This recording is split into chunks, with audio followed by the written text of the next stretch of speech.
Hello friends, कैसे हैं आप। गीत गावो चैनल में आप सभी का बहुत बहुत स्वागत है। नए पुराने ट्रैक के गाने गाने के लिए अभी हमारे चैनल को सब्सक्राइब कीजिए और बेल आइकन को प्रेस कर दीजिए ताकि हर एक वीडियो का अपडेट आप सभी को सबसे पहले मिलती रहे। तो चलिए शुरू करते हैं।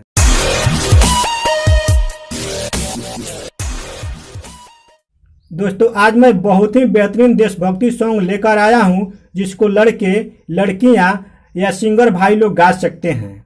तो इसका धुन है, जाने का ये ले ली परानावा रे, धोखा दे ले बिया मुस्कानावा रे।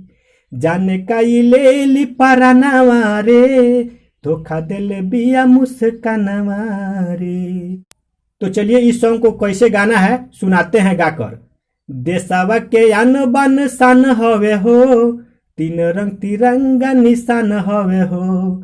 देशवा के आन बान शान हवे हो, तीन रंग तिरंगा निशान हवे हो। भले जान जाई झुक नहीं पाई, दिलावा में ही है यार मन हवे हो।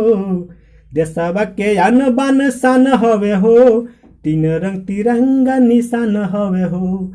तीन रंग तिरंगा निशान हवे हो। इसके बाद से फर्स्ट अंतरा है, यही तिरंगा खातिर कितना जाने गईले, राजा गुरु भगत सिंह फांसी चढ़ी गईले।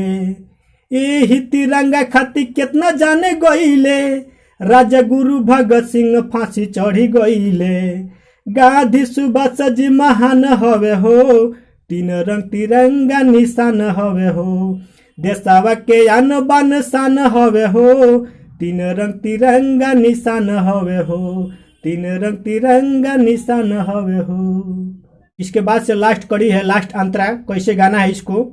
झांसी के रानी रहली लक्ष्मी हो बाई, देश के बचावे खातिर लड़ली लड़ाई।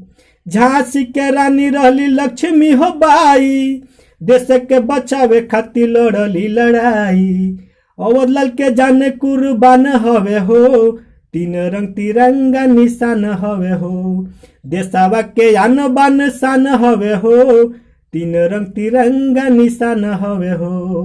देशवा के आन बान शान हवे हो, तीन रंग तिरंगा निशान हवे हो। तीन रंग तिरंगा निशान हवे हो। तो दोस्तों, उम्मीद करता हूं कि यह सॉन्ग आप सभी को अच्छा लगा होगा। तो एक लाइक और एक कमेंट जरूर कीजिए।